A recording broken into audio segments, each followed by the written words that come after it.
Hello everyone, welcome to my YouTube channel talk to India. Friends, आज हम लोग discuss करेंगे मुगल स्थापत्य कला के बारे में। तो चलिए वीडियो स्टार्ट करते हैं। देखिए, मुगल स्थापत्य का जो अन्य नाम था वो था इंडो पार्सियन शैली या इंडो सार्सनिक शैली भी कहा जाता है मुगल स्थापत्य को। पारसी ब्राउन ने मुगल कला को भारतीय वास्तुकला का ग्रीष्मकाल एवं स्मिथ ने उसे कला की रानी कहा है। ये दो ऐतिहासिक है, इन्होंने अपना मत दिया है। देखिए, मुगल स्थापत्य की विशेषता दिया गया है। हेवेल के अनुसार मुगल स्थापत्य कला भारतीय स्थापत्य कला के आदर्शों की पुनरावृत्ति है। ये हेवेल के अनुसार क्या है ना, मुगल स्थापत्य कला भारतीय स्थापत्य कला के आदर्शों की पुनरावृत्ति है।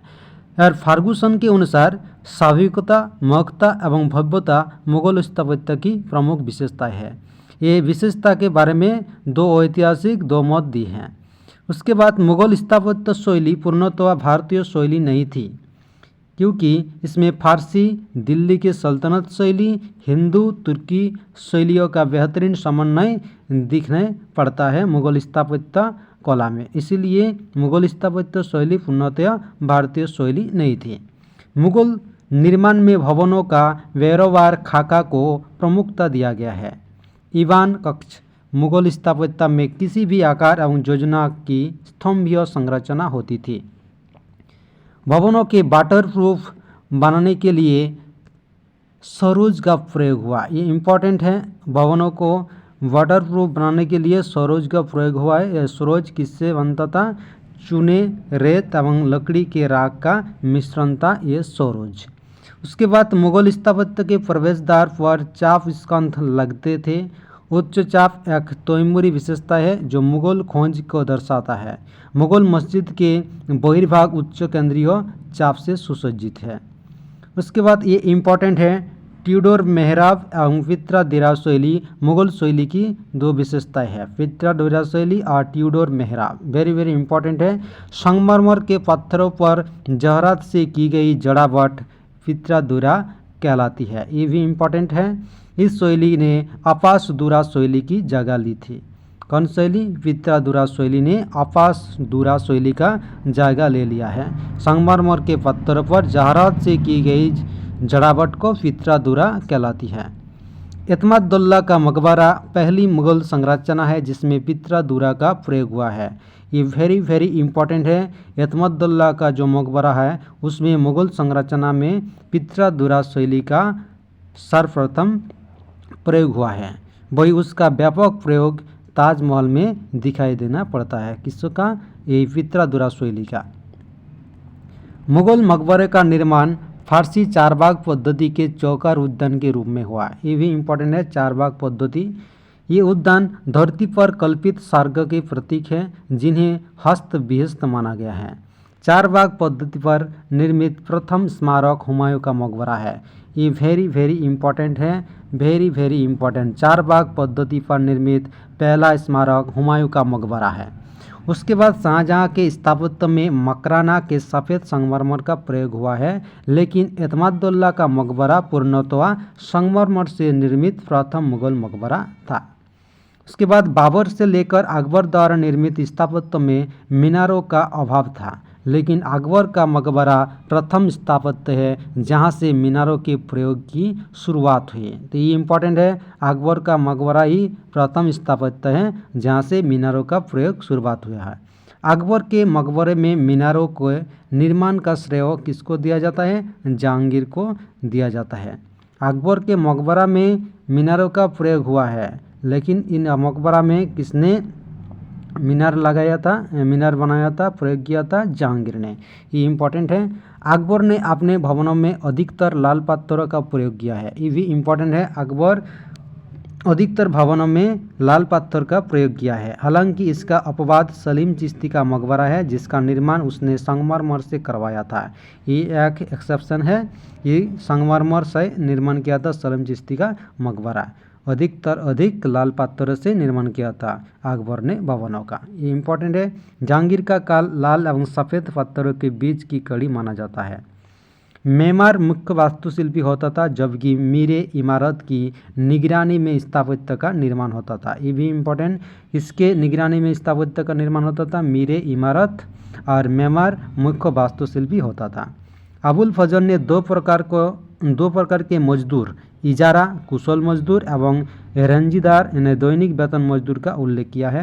सर्वप्रथम मकबरे एवं मस्जिदों का एकीकृत निर्माण लोधी शासकों ने किया, लेकिन इस पद्धति की चरम परिणति मुगलों के समय हुई। इसके बाद इम्पोर्टेंट है, सर्वप्रथम शाहजहाँ के भवनों में 9 दंताकार नोकदार मेहराबों का प्रयोग हुआ है, ये इम्पोर्टेंट है। उसके काल की विशेषता नक्काशियत या फर्निल मेहराब थी। उसके बाद शाहजहाँ जोगी गुंबद प्याज सदृश आकार में बाहर से फूली और पलती गर्दन वाली दोहरी गुंबद थी। ये इम्पोर्टेंट है। अकबर द्वारा निर्मित पहला दुर्ग आगरा का लाल किला था। शाहजहाँ द्वारा निर्मित लाल किला दिल्ली मुगलों द्वारा निर्मित अंतिम किला था। तो शाहजहाँ ने जो किला निर्माण किया था वो दिल्ली में, जो दिल्ली का लाल किला, लेकिन अकबर में जो लाल किला निर्माण किया था वो आगरा में किया था। ये इम्पोर्टेंट है। उसके बाद कुछ महत्वपूर्ण तथ्य दिया गया है। हसन शाह का मकबरा मांडू भारत में सर्वप्रथम निर्मित पूर्णतया संगमरमर का मकबरा है, ये इम्पोर्टेंट है। पूर्णतया संगमरमर से निर्मित पहला मकबरा है हसन शाह का मकबरा मांडू में। भारत में पित्रादुरा का सर्वप्रथम प्रयोग राजस्थान के उदयपुर के गोलमंडल मंदिर में हुआ, ये भी इम्पोर्टेंट है। इतिहासकार स्मिथ ने मुगल स्थापत्य शैली को इंडो पार्सियन शैली कहा। अकबर ने सिकंदर का नाम बहिस्ताबाद रखा था।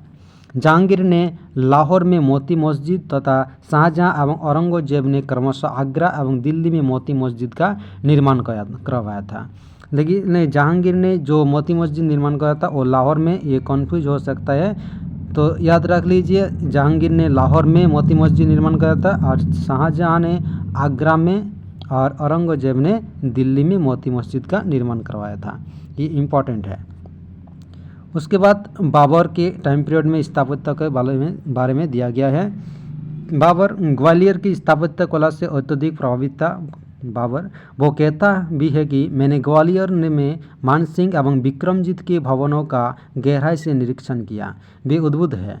उसने कुस्तुनतनिया अल्बानिया से प्रसिद्ध भवन निर्माता सिनान के शिष्यों को आमंत्रित किया था, ये इम्पोर्टेंट है। बाबर ने पानीपत में ईंटों से निर्मित काबुलीबाग मस्जिद निर्माण करवाया था। रुहेलाखंड संभल में जामा मस्जिद मीर हिंद बेग द्वारा और अयोध्या में बाबरी मस्जिद का निर्माण मीर बाकी द्वारा करवाया था बाबर ने, इम्पोर्टेंट है। बाबर ने भवनों के निर्माण के लिए भारतीय संगत रासों का बहाल किया। उसने 680 संगत रासों को आगरा में तथा 1491 मजदूरों को आगरा, बयाना, सिकरी, ग्वालियर, धौलपुर आदि के भवन निर्माण में नियोजित किया। बाबर ने उर्वा की जैन मूर्तियों को नष्ट करवा दिया, इम्पोर्टेंट है। उसके बाद हुमायूं, स्थापत्य कला की दृष्टि से हुमायूं का भारत से ईरान को प्रवास का अत्यधिक महत्व है। उसने दिल्ली में दीनपनाह एवं शेरमंडल, आगरा एवं फतेहाबाद, हिसार में मस्जिदों का निर्माण किया। इसमें इम्पोर्टेंट है दीनपनाह का जो स्थापत्य निर्माण किया था हुमायूं ने, इम्पोर्टेंट है। उसके बाद हुमायूं का मकबरा के बारे में दिया गया है। देखिए हुमायूं का जो मकबरा था वो स्थित कहाँ था, दिल्ली में स्थित है। इसके जो निर्माण करता था वो था हाजी बेगम, हुमायूं की पत्नी ने निर्माण करवाया था, हाजी बेगम जो कि हुमायूं की पत्नी थी। और स्थापत्यकार कौन था, मिर्ज़ा गयास। ये वेरी वेरी इंपॉर्टेंट है एग्जाम के पॉइंट ऑफ व्यू से। ये हुमायूं का मकबरा का जो स्थापत्यकार था वो मिर्ज़ा गयास था। इसके बाद विशेषताएं दिया गया है। इसी मकबरे को ताजमहल का पूर्वगामी तथा एक वफादार बीबी की महबूबाना पेशकश कहा जाता है, वेरी वेरी इंपॉर्टेंट है। हुमायूं का मकबरा को ताजमहल का पूर्वगामी एवं एक वफादार बीबी की महबूबाना पेशकश भी कहा जाता है। अकबर के काल की ही पहली इमारती संरचना यही है जिसके निर्माण में अकबर का कोई योगदान नहीं था। अकबर के काल में पहली इमारत जो निर्माण किया था उनमें से हुमायूं का मकबरा प्रथम था, लेकिन इस निर्माण में अकबर का कोई योगदान नहीं था क्योंकि इसका जो निर्माण करवाने के जो आग्रही था जो वो था हाजी बेगम जो कि हुमायूं की पत्नी थी। हुमायूं के मकबरे की निम्नलिखित विशेषताएं हैं, कुछ विशेषताएं दिया गया है हुमायूं के मकबरे के बारे में। देखिए हुमायूं के जो मकबरा था वो चारबाग पद्धति से निर्मित प्रथम स्मारक है। चारबाग पद्धति द्वारा निर्मित प्रथम स्मारक है हुमायूं का मकबरा। वेरी वेरी इंपॉर्टेंट प्रथम मकबरा है जो कि चार दीवारी से घिरा है, प्रकाश हेतु रोशनदान से युक्त है और बाग के बीच में है। उसके बाद दोहरी गुंबद वाला यह प्रथम मुगल मकबरा है। ये भी इंपॉर्टेंट है। दोहरी गुंबद वाला प्रथम मुगल मकबरा हुमायूं की मकबरा है। वेरी वेरी इंपॉर्टेंट है। ये गुंबद ही इस मकबरे में फारसी प्रभाव की प्रतीक है। आज इसलिए दोहरी गुंबद से पता चलता है इसमें फारसी प्रभाव दिखाई देता है। गुंबद की तुलना समरकंद में बने तैमूर या बीबी खानम के मकबरे से की जाती है। संपूर्ण भवन लाल पत्थर तथा गुंबद सफ़ेद पत्थर का है। ये इंपॉर्टेंट है। हुमायूं का जो मकबरा था वो संपूर्ण भवन जो वो लाल पत्थर से निर्माण किया गया था, लेकिन जो गुंबद था वो गुंबद को सफ़ेद पत्थर से निर्माण किया गया था। यह मकबरा नालंदा के पंचरथ से भी प्रेरित है। हुमायूं का मकबरा नालंदा के पंचरथ से प्रेरित था। उसके बाद 1857 के जो विद्रोह हुआ था उसमें समय मिर्ज़ा गालिब एवं बहादुर शाह को इसी मकबरे से गिरफ्तार किया गया था। हुमायूं के मकबरा से गिरफ्तार किया गया था मिर्ज़ा गालिब को एवं बहादुर शाह को 1857 के विद्रोह के टाइम पीरियड में। इस मकबरे में 5 बादशाह जहांगीर शाह, फारुकशियर, रफ़ीउद्दर्जत, रफ़ीउद्दौला और अलमगीर द्वितीय, दारा शिकोह एवं अन्य को दफनाया गया था। हुमायूं के जो मकबरा था वहाँ पर 5 बादशाह जहांगीर शाह, फारुकशियर, रफ़ीउद्दर्जत, रफ़ीउद्दौला और अलमगीर द्वितीय, दारा शिकोह एवं अन्यों को भी दफनाया गया था। यहाँ इतनी कब्रें हैं कि हुमायूं का मकबरा तैमूर वंश का शमशान गृह भी कहा जाता है। ये इम्पोर्टेंट है। उसके बाद अकबर द्वारा ये निर्मित स्थापत्य है। इसके बारे में अगले वीडियो में डिस्कस करेंगे। तब तक के लिए नमस्कार।